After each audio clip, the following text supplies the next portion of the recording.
You're listening to Diva Tonight with Carlene Humphrey, a relationship podcast with a focus on life, love, and friendship. Welcome to Diva Tonight. Hi, I'm Carlene, and this is Diva Tonight. I am excited for my guest. Her name is Danielle Orsino, and she is a fantasy author. She's a fan of Wonder Woman. She writes novellas in a different genre that I normally don't read about, but I think it's fascinating because these books are kind of like what they say, the great escape in a way for many people. And she's done other things in her life, obviously. But Danielle, how are you? I'm good. I'm very excited to be here. This is a long time coming. So as an author, I read a little bit of Fool's Journey. Is that right? The name, Fool's Journey. Yes. Yes. So tell me about this book. Okay. A Fool's Journey is the first book of volume 2 in my Legacies of Light and Dark series. So A Fool's Journey is kind of, for me, the book that started it all, even though it's book 2 and it's my 9th book, I think. This is the book that was inspired by a patient when I was a nurse. He was sitting in the IV chair, didn't want to drip anymore, said, tell me a story. And then I said, well, tell me something about yourself. And he informed me that he was recruited by the CIA directly out of college. One thing led to another. We wound up going down the whole conspiracy theory rabbit hole. And out of my mouth came, well, you know where Lyme disease comes from? He's like, no. I was like, the Fae. I had no idea why I said it. I began weaving a story about a CIA agent who goes undercover in a Lyme disease clinic to find out if the nurse is a Fae-human hybrid. And that's where this whole story came from. So A Fool's Journey is really the story I told the patient. And the patient who inspired Agent Graham, like I said, is the inspiration. So this is his literary debut. But this was originally the book I wanted to release first. And I wanted to pull a Star Wars, release episode 4 and then go back and tell the real story. But everybody told me, don't do that. Nobody will get it. So I've waited years to release this book, which is about the CIA agent, Agent Graham, who is known as the collector in the supernatural world. He's the boogeyman to the succubi. Nobody wants to get in his way. Oh, wow. And so he has been looking for the crown jewel of his collection known as a gamma level succubus. And one day the medical alert system is tripped in the CIA and he's told, we found one. And so instead of just going and doing a bag and tag, which is what they call it, he decides he's going to pull this elaborate scheme and become this nurse's friend who's named Morgan Monroe and pull this real big thing where he's going to try to force a psychic awakening and cause trauma in her life. So book 1 is all about what his plan is and how he observes her. And then they meet. And then through books 2 and 3, because it's a trilogy, we'll see if his plan goes, the way it's supposed to. Hint, hint, it's not going to go that way because Morgan is not exactly what she seems. So, there might be a slow burn romance coming, Hunter becoming the hunted, all that good stuff. And so it's pretty exciting. I'm really happy and thrilled for it. I did a ton of research. It's very procedural, but then I did some alternative history. I talk about World War II, why Hitler never invaded Britain. And I found the Cone of Power and Wiccans kind of doing this magical call to arms. And that's all in there. Perhaps Kennedy's assassination is in there. Maybe I don't name him as President Kennedy, but it's all supernatural stuff. They work alongside the humans. I don't know. I'm really excited about it. I think it's pretty cool. Wow. You delved into a couple of things there. So as someone who studied history, I've done a little bit of history, and one of my favorite books in grade 9 was The Diary of Anne Frank. She always focuses on the goodness in others. And she always saw that, people were people for who they are. And like when you go through history of World War I, 1914 to 1918, and then World War II, we are often thinking about like Germany and the concentration camps. And obviously you've done your research on that, but history obviously has affected like the future and now, but without history, we don't know who we are. And so you've done research in creating this book, A Fool's Journey. And what have you learned about CIA agents? I think there's this whole conspiracy theory with CIA agents to begin with, It's not James Bond. Nobody's that slick. It's actually somewhat, they want to blend more. Like nobody is Henry Cavill. I know we all want to picture them as that, They ain't that good looking. And I don't mean it in a bad way, but everybody's supposed to blend. It's more about blending and being every day versus this James Bond 007 kind of feel. So it's kind of boring. And that's part of it. It's still government budget. And one of the scenes is Graham kind of complaining that the fluorescent lights are flickering and he doesn't have the right budget. And it's like everyday things more like that. And still having the work frenemies, like he can't get close to anybody that he works with because they're still all working in the CIA, or in this case, it's the PSD, which is a branch of the CIA. They handle all the supernatural threats to national security. They're the preternatural surveillance division of the CIA. It's still like you can't trust anybody. You know, you're still working for spies. So it's kind of, there's always a guard up. And it was more that. And like I said, the procedural stuff. But, you know, he still has to remember the hierarchy. But what I learned most is it's nothing that's portrayed on TV. Absolutely not even close. It's still an office, you know? So there are still office politics and he still has to play by those rules. And you're only as good as the last job you did. That's it. Whatever you did yesterday. Oh, yay. Okay. Clap, clap. All right. We're on to the next thing. So it was more that kind of stuff that I learned. I also learned, you know, you can't ask too many questions about decommissioned army bases, even if they are decommissioned. You know, at some point you got to draw the line, Danielle. Stop asking. Learn that. You know, there are just things that at some point Danielle has to stop digging. Yeah. There's a lot of those. But I had a lot of fun writing it either way. I think when you're doing the research, it's more or less like what the job actually entails. Like, you know, there's a difference from what we've seen on TV because a lot of it isn't real. Like even when you watch crime shows, like, I mean, people always say like, we don't find the evidence that quickly. The DNA is a process. It takes a lot longer than they're showing on TV with anything. But obviously we only have an hour in this episode. So we have to like speed up everything. Right. And like it's over glorified. But I read a little bit of the book and I have to ask, do you like McDonald's coffee? Is there? Okay. That is a nod to my patient. He drinks McDonald's coffee. And that was his. Oh my God. That was something like he would always walk into the patient room with me. And I'm like, you know, there's Dunkin' Donuts at a Starbucks right there. He's like, I like my McDonald's coffee. And I'm like, yeah, but there's Dunkin' Donuts. Like there's Starbucks. And he was like, no. So I had to put that in as a nod to him. Yeah. And he, like, when he read it, he was like, oh, there's my McDonald's coffee. I'm like, yeah, there's your McDonald's coffee. You know, but it was just for him because he didn't want anybody to know who he was. So when he read it, he knew it was like thumbs up to him and a wink, wink. Meanwhile, I'm like, I really would have preferred him getting like a macchiato. Is that your style? Like you like a macchiato? Personally, I'm a vanilla latte girl. Let me tell you, I'm a vanilla latte girl, cold foam. I got the whole thing down, especially in the summer. Give me my vanilla frappuccino any day. Extra whipped cream. Pour that on. Let's go.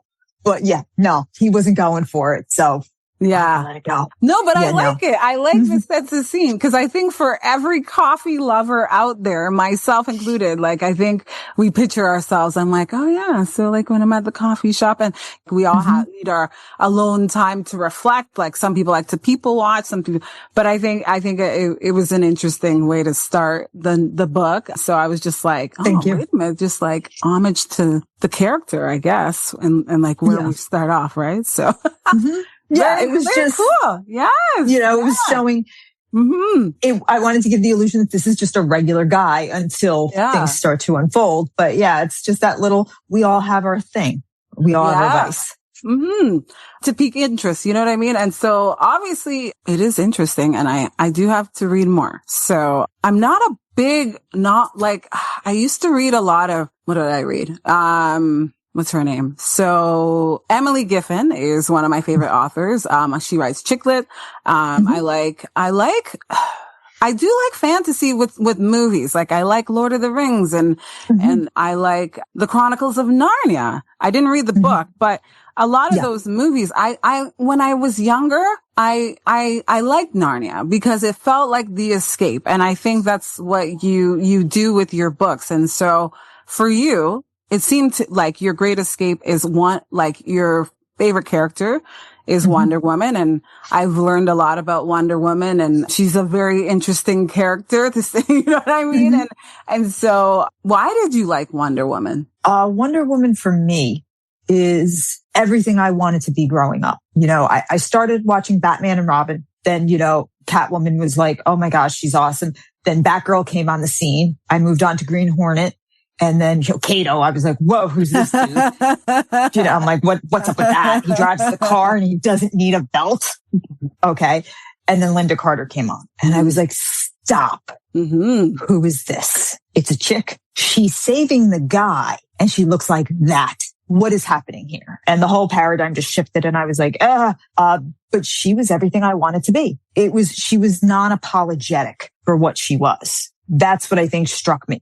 She could keep up with the boys. She was still, to me, feminine. She was also kind. She was never mean about who she was. But like I said, she wasn't apologizing for it. There was no shame in being strong. And as a little girl trying to play with the boys, I always had to be like, yeah, I'm the girl. Okay, we're playing Gilligan's Island.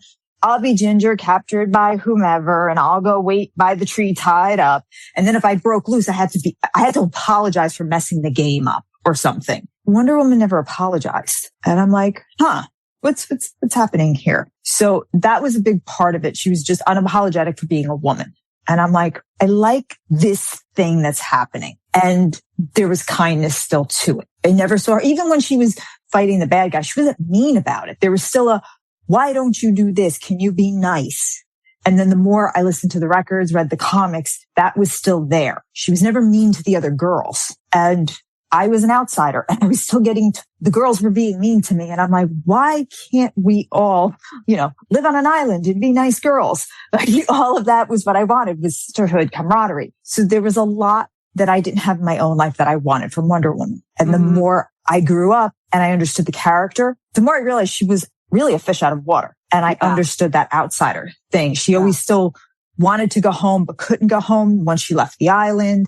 She was still looking for a place to belong. And I could identify with that. You know what? It's cool because I think when we're young, we find an escape to block out all the noise. And for me, I get obsessed with certain things. And I think I liked The Incredible Hulk because of his tagline. I rewatched it again before we are talking. I'm like, this is why I liked it so much. You know what I mean? He's like, don't make me angry. You wouldn't like me if I was angry.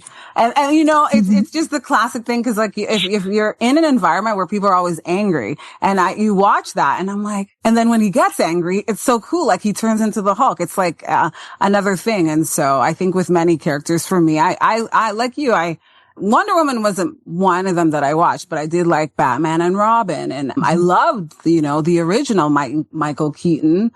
And I always thought like he did it best. And I like the Penguin too, even though he was like so gross and, you know, but I loved movies and I liked certain books. And I think I can identify with what you're saying as like someone that you can identify with because some people always ask, who's your role model? And if you didn't grow up in a household where you thought your parents were role models, you were trying to find 100%. Your identity in something or someone. And so maybe for you saw Wonder Woman as that, like yes. Yeah. You know, which is so cool. You know what I mean? And yeah. I saw her and I thought, that's what I want to be when I grow up. I don't want to be, I want to be kind. I want to be strong. I want to be, I want somebody to run to me if they ever need to be protected because I didn't feel I had that. And Wonder Woman made everybody around her feel safe. And I thought that's such a lovely place to be that I thought I don't want to necessarily be Wonder Woman, but I want to be like her because I always felt like there's only one. You know, I could never take that mantle. Yeah. But I thought that's what we should aspire to be because if we did, a lot of what's going on around me, I felt wouldn't be happening, you know? Yeah. And I thought that's more of what I want because when I looked around, there was chaos. And then when I go to school, I didn't quite fit in. That it was like, okay, if more of us acted like Wonder Woman, we probably less of us would have this feeling inside. So that's what I was striving for was for society. You know, I'm putting this in grown up words because at the time I didn't have the words, but for society to feel safer.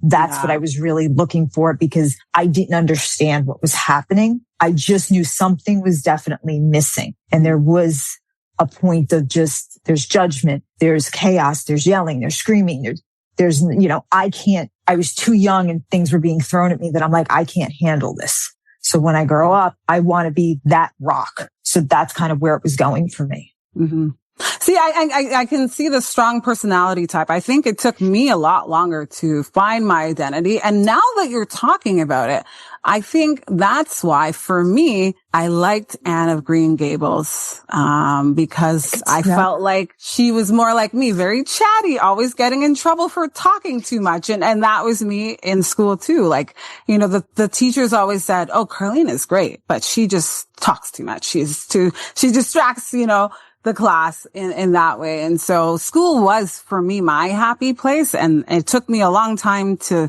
understand why that was. But I think I enjoy learning. And so I don't know for you, but in terms of like your roadmap and here and now and creating this genre itself, it kind of goes back to who you were when you were younger. I think I always say it's not where you're going, it's where you came from. And somehow that character did something for you in a creative way, and the creative outlet came to you. It happened, obviously when you were working at a Lyme disease clinic, obviously, out of all the places. And so that was your path. I don't know. I mean, when did that start? Like when were you working there? Like I was there in 2014 was when I was working at the Lyme disease. I was a nurse from 2011 to, I think I stopped in 2016. Before that, I was martial artist. And then, I was on the US team. I was doing all these things. I really thought martial arts was going to be my life. Went into nursing and then did a little personal training while I was writing the book. But no, did I ever think I would end up here writing a book? No, I never thought, here I am 9 books later, this is my thing. No, not in a million years did I think this is where I would end up. But if I look at the thread, it was always a strong thread. I mean, Wonder Woman was obviously an influence through martial arts, heck, Wonder Woman was a nurse, even through nursing. I made my graduation uniform, my dress, to look like Wonder Woman. I mean, I brought in a picture of Wonder Woman, showed it to my instructor, was like, this is what I'm wearing. And she was just like, Jesus Christ, Danielle. Like, she just threw her hands up and went, whatever. Like she just, they couldn't argue with me anymore. They were like, I was like, it's from the 1940s. It's technically just like our, and I went through the whole thing and they just looked at me, and I remember Miss Hollander just shook her head and shrugged her shoulders at me because she was like, I'm going to either kill this kid or this is going to be great. And when I came out in it, I was like, ta-da. She just looked at me and went, okay. And just put her head down. She would just walk out. Just, okay, go, just go. I mean, what were they going to do? It was like, all right, just walking out like Wonder Woman. And underneath it, I had Wonder Woman outfit on. I mean, they kind of knew. I came in with a Wonder Woman tattoo.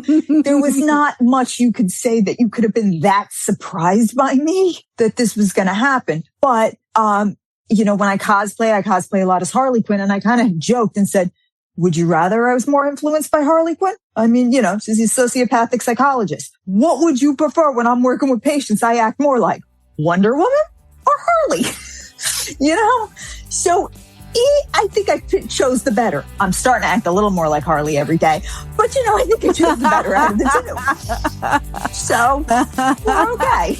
Diva Tonight, glamour for your ears. Yeah, as we get older, this series is focused on women in their 40s and older, but I think as you get older, you start to realize that you have to set boundaries and then you have to go into that, bitch, like that mode of like, if when you're too nice, you're like, okay, well now I have to be more serious, more blunt and set boundaries. But, I like Wonder Woman. I want, there's a couple things I learned about Wonder Woman today. Like, Linda Carter, at the time, she didn't really have a serious acting career. She'd only been acting for a year before she got cast for this role. She did it for 3 years. And I think her signature is the twirl, which I learned, which I thought was I'm like, oh, okay. And that was her idea. Yeah, it was her idea, which is cool because at that time, it's not like we have CGI and all the special effects and, and I think that's what I like with original TV and movies because they have to figure out a way like, okay, well, you know, we're talking about Wonder Woman, but how is Batman gonna fly off a building? You know, at that time in the early 90s, I mean, Wonder Woman came out in the late 70s and lasted for 3 seasons. So 1979 to 1982 or something. But when you were watching it, did you prefer the cartoon or did you watch both? Oh, I watched everything. Wonder Woman was on it. I was watching it. It was okay. Even when she was on the Muppet Show. Okay. I was glued to the TV like, here she comes. And when Wonder Pig came out, Miss Piggy came out dressed as Wonder Woman, I was like, I need that costume too. Like just, if Wonder Woman was on it, I was doing it. But there was just something about it. I mean, when Gal finally did it, I watched the Kathy Lee Crosby version first, which was when, tennis pro Kathy Lee Crosby played her first, which was a made for TV movie. And she tried, and God bless her, because without her, we wouldn't have had Linda. And then, you know, we had Adrian Padalecki played it with David Lee Lynch, did a pilot. Never made it to air, but I did see it. Yeah. NBC was going to buy it. I watched that. She tried. It wasn't that bad. And then finally, you know, we have Gal, who I thought the first one, I mean, I cried. No Man's Land. Tears just happened. Wonder Woman 84. We're going to pretend that did not happen for my own sanity. But once again, try the second Wonder Woman movie. Yeah, we're just, Pedro, don't ever shave again. That wasn't a good look, sweetie pie. But you know, it was a good movie. We tried. I loved her in Justice League, though she did what she had to do. Well, you know, what can I say? All I can say is the Zack Snyder cut's so much better. Would I have loved to have seen her return for the third? 100% she needed to redeem herself. Whoever plays her next. Who do you think should play her next? There's a couple people I don't know. I know, is it Adrienne Armis? Is that the the ballerina from John Wick? I know her name's come up a couple times. Oh, okay. I haven't watched a lot of John Wick. Neither have I. So I'm not sure on her. Ariana, I think the one who's dating Jason Momoa, Ariana something or other. I'm not opposed to her. I'm not opposed, but I don't have a favorite in the running for Wonder Woman. It's like, it's like the look and the personality. Like, I mean, she's got to be able to pull it off. Like when Gal was first cast, I was like, It was one of those. Yeah. Really, you mean what we're doing? The one that played Xena, ex-Warrior? Wait a minute. Was it her? No.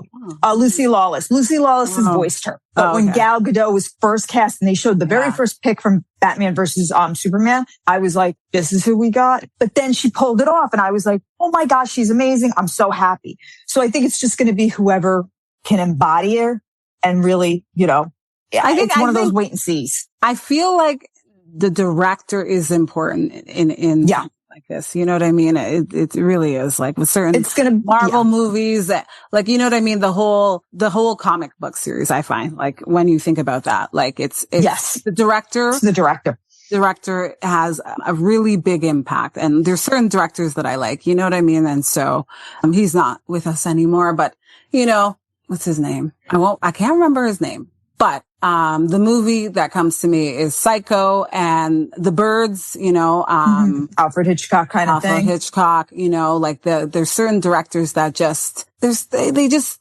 they're going into a third round. Like, and like even David Cronenberg, like he created his own genre. Like, you know what I mean? Like it's just, my friend introduced me to David Cronenberg and like, I've never seen any movie quite like it. Like, I don't know if you've ever seen Crash, but that. Yes. Yeah. Yes. Like you have. Oh, okay. Wow. All right. Cool. So a movie nerd after my own. So, I mean, I've watched a lot of movies. There's a certain point of view that movie has. The storytelling is very, very specific, the way the thread is woven through to bring it back around and to give you those point of views that you would not have thought of, that I think color it. That if like somebody else did it, you could not have gotten the same story, even with the exact same script. You would not have gotten that same emotional tinder. Mm-hmm. This is crazy. This is not how I thought you know what I mean? I always think like when I'm talking to people about like what they like and the fact that you enjoy writing, but you also enjoy like a good movie, a good comic, right? You know what I mean? I like Betty and Veronica, that I have one of those, like I used to read all the comics. I had a friend when I was younger and like they had all the books. And so I like Betty and Veronica, and I didn't like the way they redid it with the TV version because they made it darker. I'm like, Betty and Veronica is not a dark. There's certain things you can make dark. There's other things like, okay, Sabrina the Teenage Witch, when they made that dark, I was like, that kind of, okay, I can get it. The Archies aren't dark. Sugar. I mean, If you sing a song, Sugar, Sugar, you're not dark. That's how I see it. Like that was like a pop, I don't see you going dark.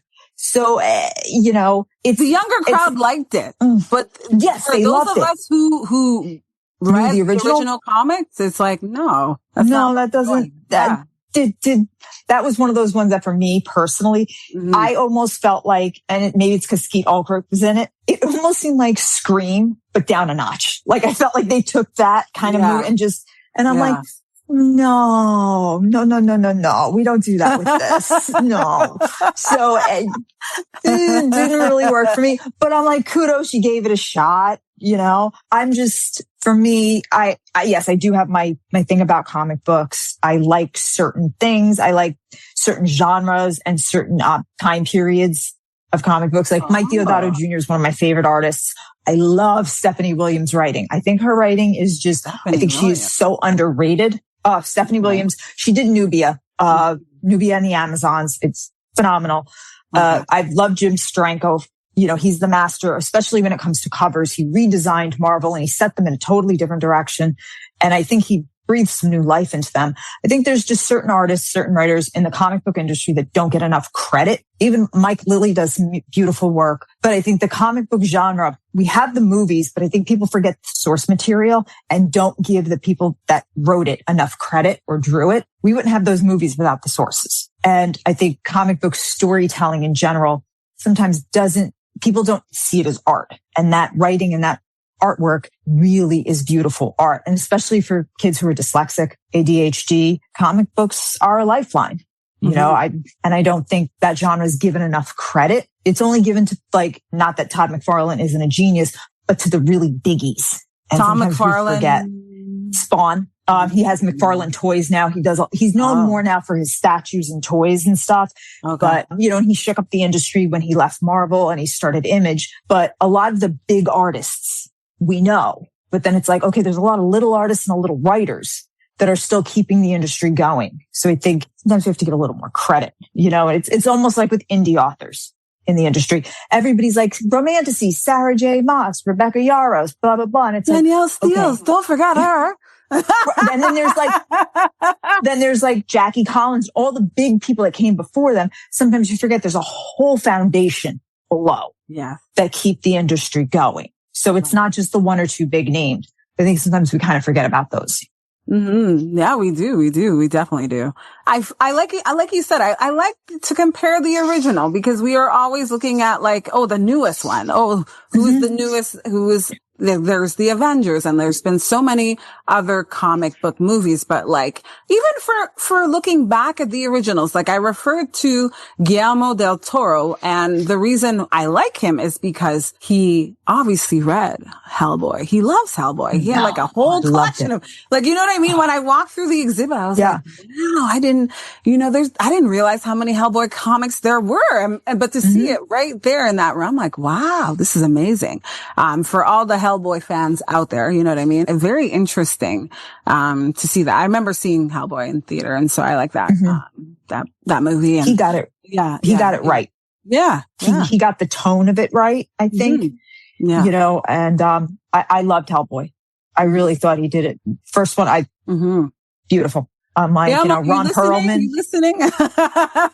You know what you know what? I'm going to say this because I just love that we were just talking all about comic books and movies and you know what I mean? All from Wonder Woman, which is, that's your homage to who you are and who you identify with. And I think it's important to find your identity to lead the way of who you are, to what makes you strong. And we all need inspiration in many facets of life. And there are so many great people. And so I'm going to say this. So I used to go to TIFF. I love the film festival and, my fascination with movies. Someone said to me well, how come you're not working in movies? I'm like, it's fun for me, but I don't know if I would go into that field itself. I worked at a talent agency and that was probably one of my favorite jobs, working there and seeing the actors come in for their auditions. And it was fun.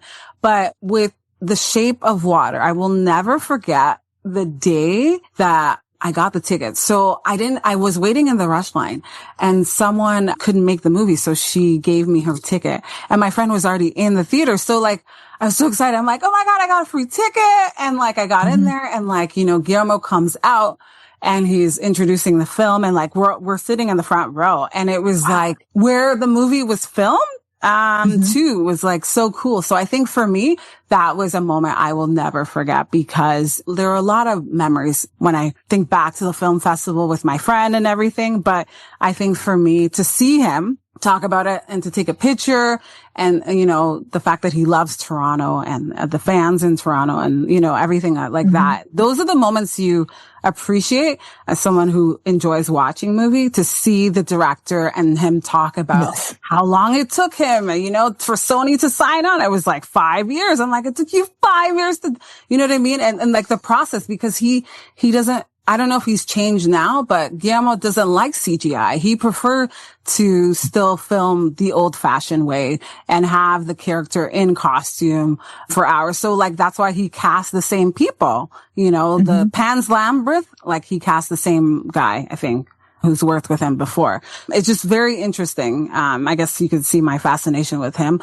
but yeah, it's just cool that way. You know what I mean? So. Yeah. Yeah. No, I get it. It's like, I've had people ask me like why I like the Snyder cut of, Batman versus Superman and, Dawn of Justice and Justice League. And they're like, it's so dark and blah, blah. And I'm like, but it's a different take. And that's what I appreciate is the different point of view on things and that mix up of it. I enjoy that kind of look. I like when a director comes in with a fresh set of eyes and can take a character that we've known for so long and twist it and give me something different because sometimes it's boring. I love the first Superman. I love Christopher Reeve. I've met him. He was a great guy. He was so super sweet. He called me Wonder Woman and I almost died right there on the floor because I was like, oh God, Superman knows I'm Wonder Woman. It was great. It was the most wonderful thing. I love the first one because yes, it showed me a man could fly. Like to me, that was that moment of, oh my gosh, and at the end when he kind of looks at the camera, you think he's looking at you. It's just this, he had a way to then watch Zack Snyder's take on Superman, which yes, is darker, but to me was much more realistic in the time. When you look at Christopher Reeve's version, it was more optimistic because that's where we were then. We were on that cusp of like, more affluence, more 80s affluence, whatever. When Snyder did it, it was like, we heading for some trouble. You could almost see where he was going. I appreciate it. And I know it's a very decisive thing with Snyder and what he did with Superman and Henry Cavill, but I loved it. And I loved that he just took the character and spun it on its head and was like, here is this alien who's trying to fit in and is not so easily accepted. Because when you think about it, when you think of Christopher Reeve's version, he was just like, I'm Superman and everybody loves me. And you were like, yes, that's the 80s. Yep. 100%. That's probably now. No, Superman would be in cuffs, being walked right down the hallway. That makes so much more sense now. Whether you agree with his version or not. Yeah. Now you look at James Gunn's version and everybody's like, it's punk rock. It's cool. And I'm like, but is it realistic? It's like, it's just a different take. So I kind of appreciate when a director comes and rips it up and goes, nah, we're going to try something different. And I'm like, bravo. Whether I agree with it or not, I give you guts for doing it. So I kind of like that whole thing. Mm-hmm.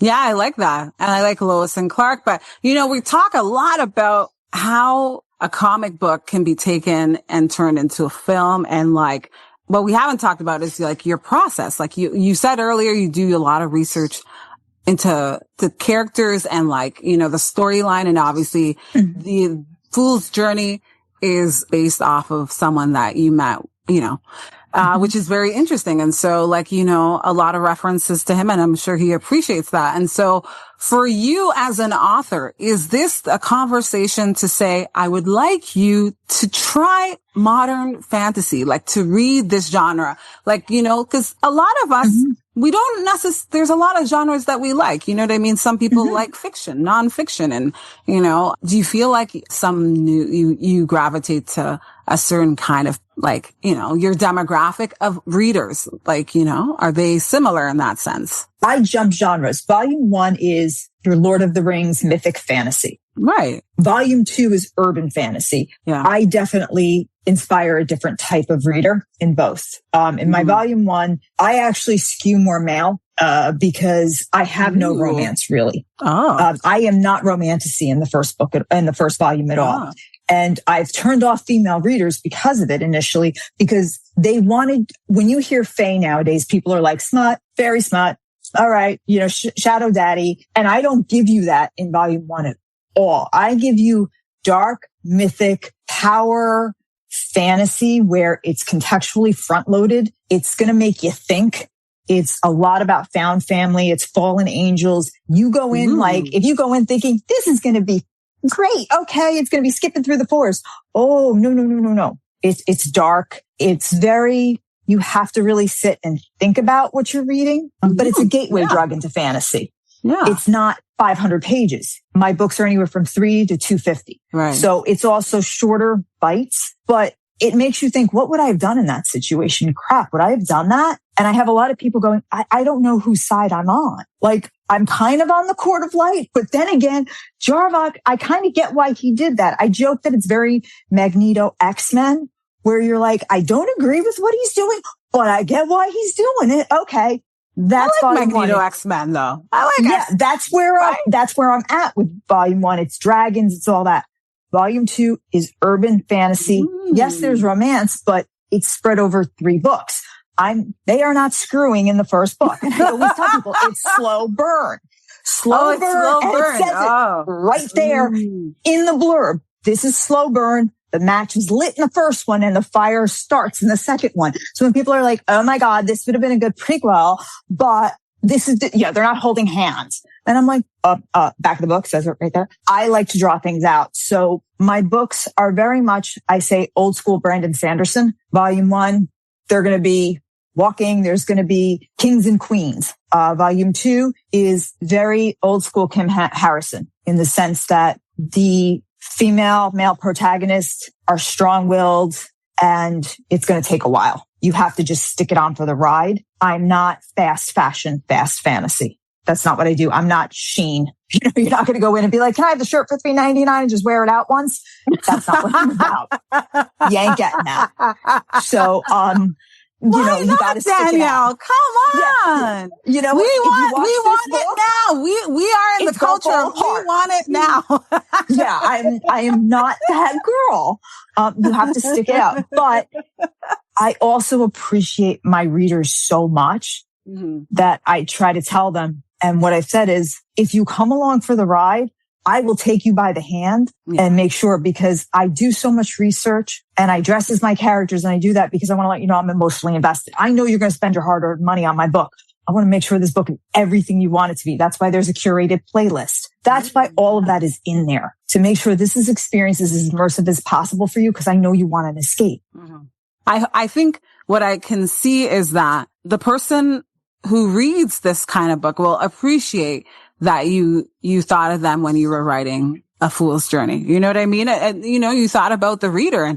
And for me, I always think about who's listening, who my audience is, and who this will help. That's what I want to do. I want to help people, find a different escape or learn something new that they didn't know about before. Like, I didn't know about this genre of book, but I think I tried to read Lord of the Rings, and Tolkien for me just doesn't do it. But there are other fantasy authors like yourself. And so we have to appreciate the small guy and the big guy. Cause in order to get big, you have to start off somewhere. So you know what I mean? If you get to 1 million, that will be amazing, right? You just never know. Maybe this might be the book. Who knows? But where can people find you? Where are you online? You're on Instagram and all the things, right? I'm on Instagram at DM Orsino author.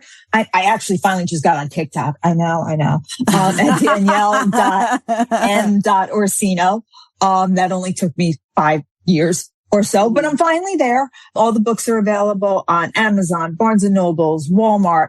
All of them. You can look for me at just Danielle M. Orsino and my books all pop up. It's The Legacies of Light and Dark, or you can go to my website at dmorsino, ORSINO.com.